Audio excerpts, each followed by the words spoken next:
we're going to look at editing proofreading for capitalization, spelling, and pronouns. This is TEKS 9DIII, 9DIV, and 9DVI. All right, just a quick rundown. We're looking at pronoun, antecedent agreement, capitalization, and correct spelling when we're looking at editing our drafts.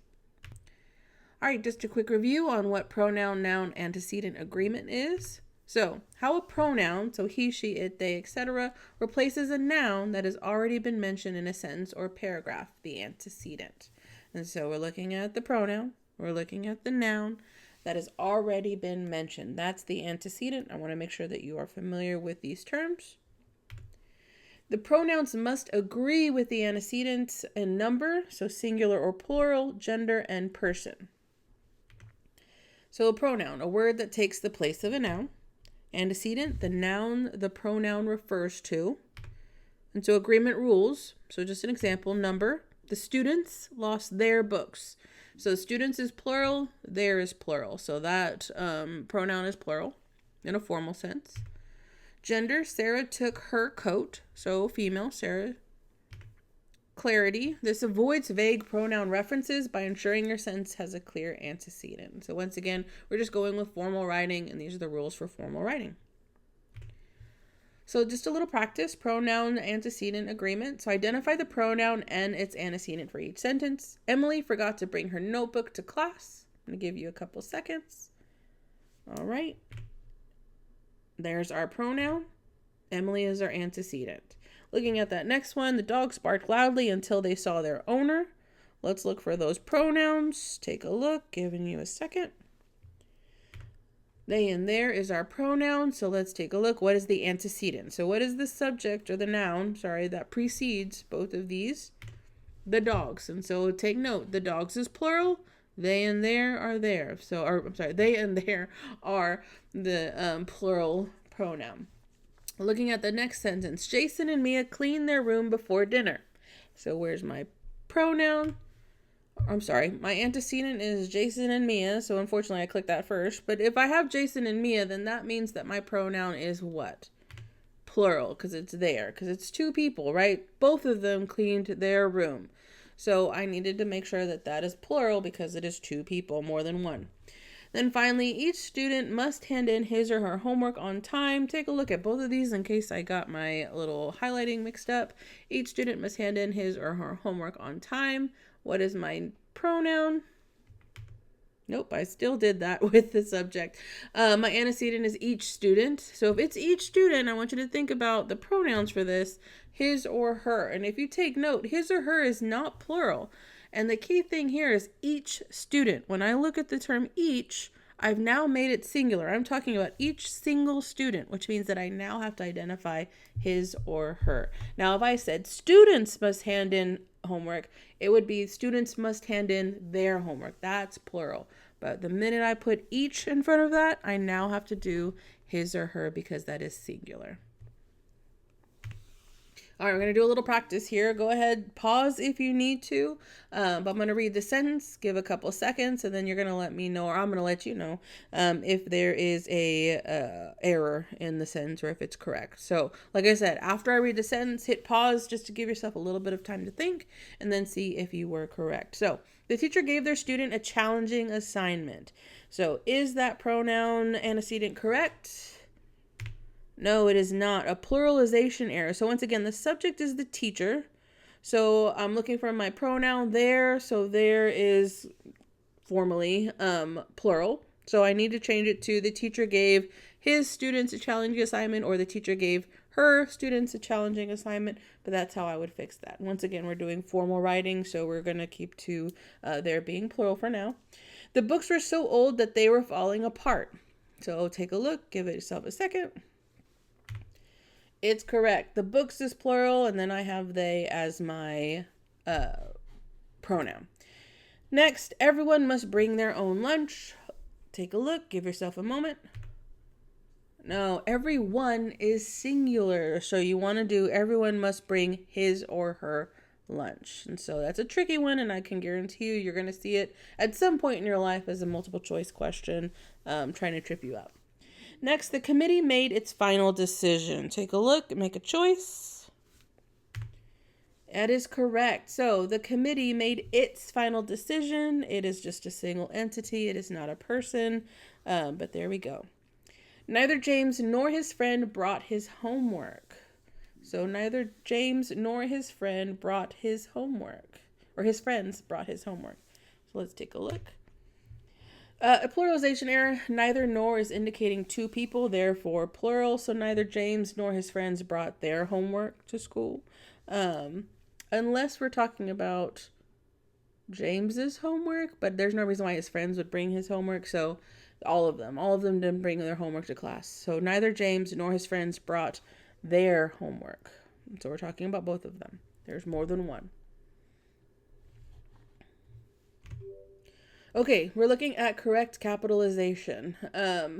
When to capitalize words, these are just all the instances in which you're going to capitalize it. So first words and sentences, proper nouns, titles of books, titles of people. So President Lincoln, Principal Jones, Dr. Smith, dad or mom when they're used as a title or a name. So just be careful, because sometimes these words, depending on how they're placed in the sentence, will not be capitalized. And we'll kind of see some of those, I think, in some of our examples.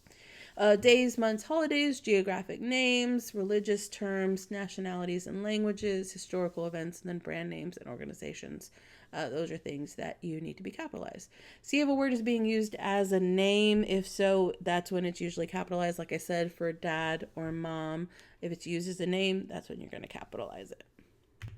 All right, we're just going to look and see if there are any errors in here. Correct the sentences below on your own sheet of paper if you'd like, or just help me identify any sentences that have incorrect capitalization.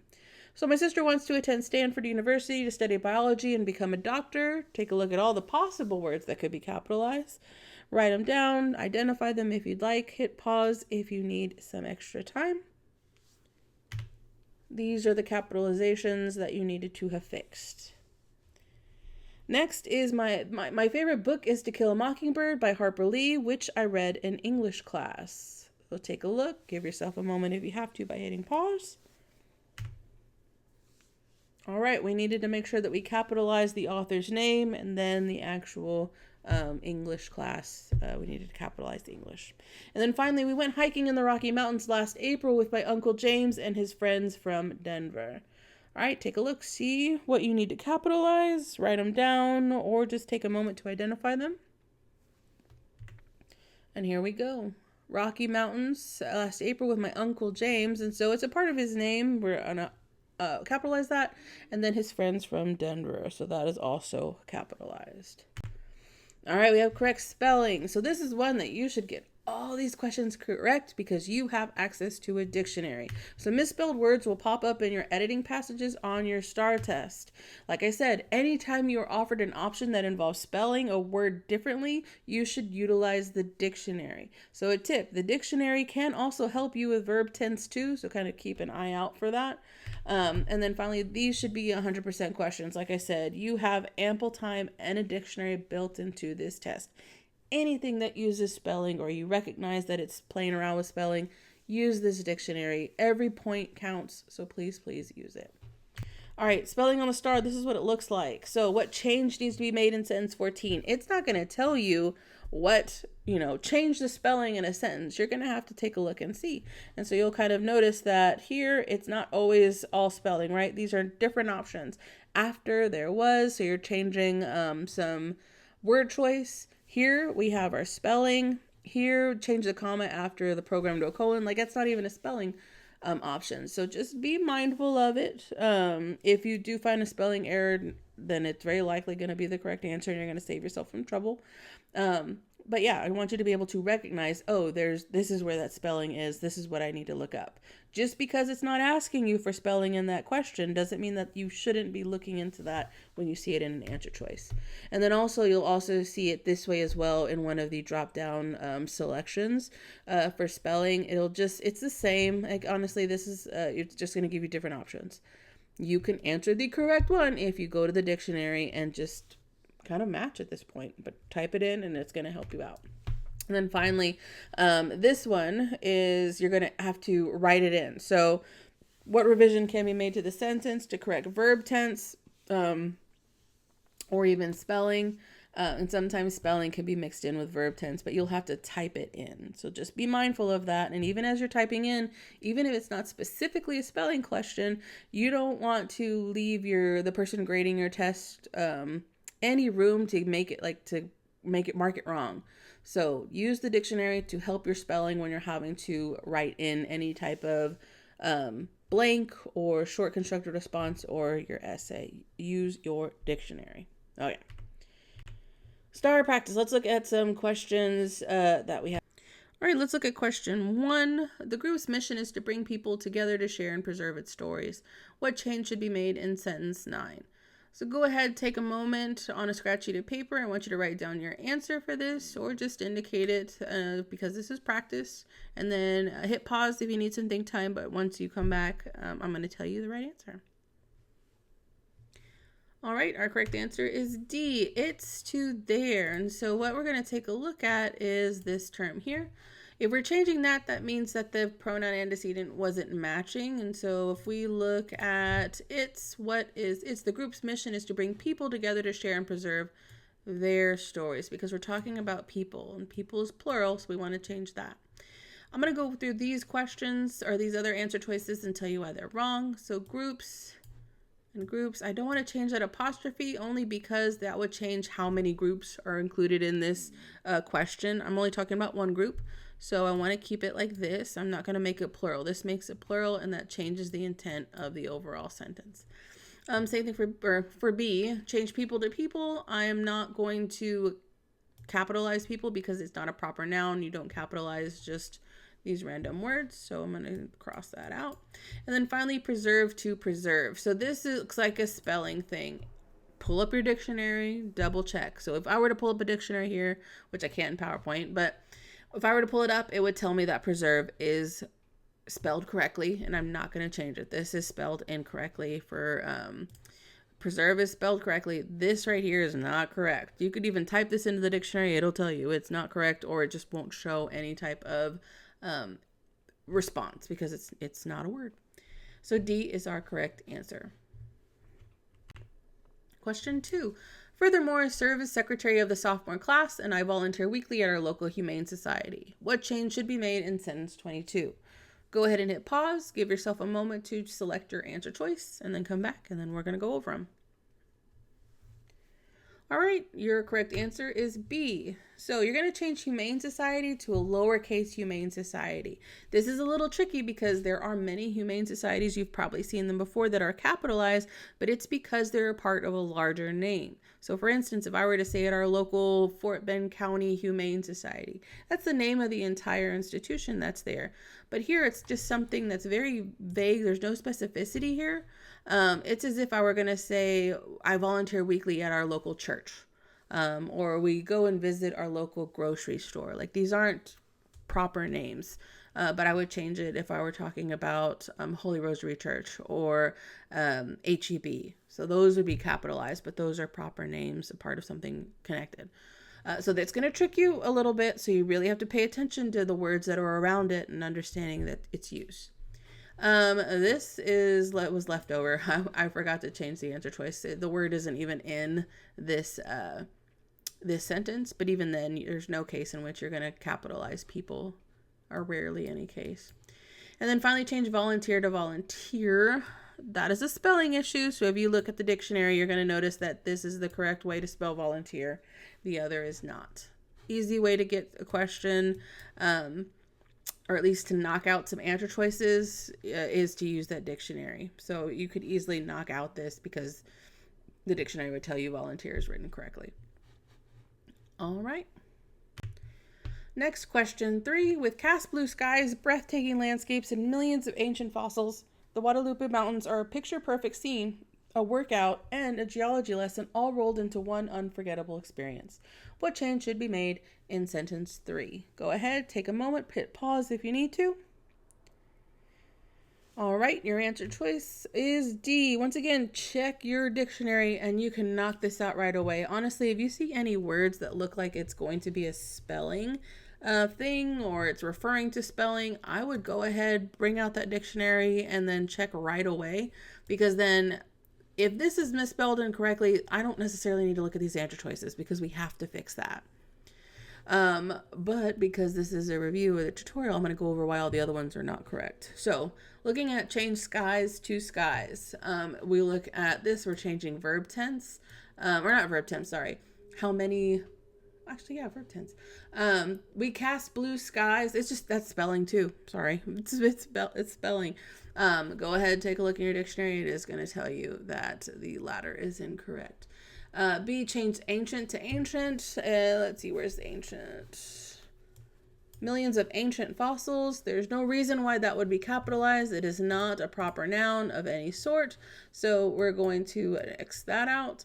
And then finally change geology to geology. Let's take a look. And a geology lesson all rolled into one unforgettable experience. This is where it gets a little tricky sometimes because some people think that you need to capitalize geology in that geology lesson, but it's just being used as an adjective. It's not used as a title or anything specific, so it's not going to be capitalized. And then we're left with D. Question 4. I've always admired the way that their television commercials highlight the value you place on building relationships with owners and their pets. What change should be made in 17? So go in sentence 17. Go ahead, hit pause, give yourself a moment to make your selection. All right, answer is B. Their television, you're going to change it to your television. And so that is going to be a pronoun antecedent agreement issue that we're looking at. So let's find that sentence. So their television commercial. So what is it referring to? I have always admired the way that their television commercials highlight the value you place on building relationships with owners and their pets. So this is a little tricky in this sentence. Now, you can look at the entire paragraph and that's going to give you some more hints, but I only put this one sentence here to show you a way to kind of also double check. So I've always admired the way that their television commercials, they're talking about somebody, highlights the value you place on building relationships. So she's talking, or he is talking to one person, right? They're talking to this you person here. So their and you do not match. So I need to change it to your. And so I can even go back and replace it and it's going to make a lot more sense. I have always admired the way that your television commercials highlight the value you place on building relationships with owners and their pets. Now that's aligned and it's together. Now I can make this a lot easier by looking at the sentence that precedes sentence 17, but I don't have that here. I had this, and I wanted to see if you were able to catch it. So B is the correct answer. Let's look at our other answer choices just to double check. A, change television to television. If I look up here, where's television?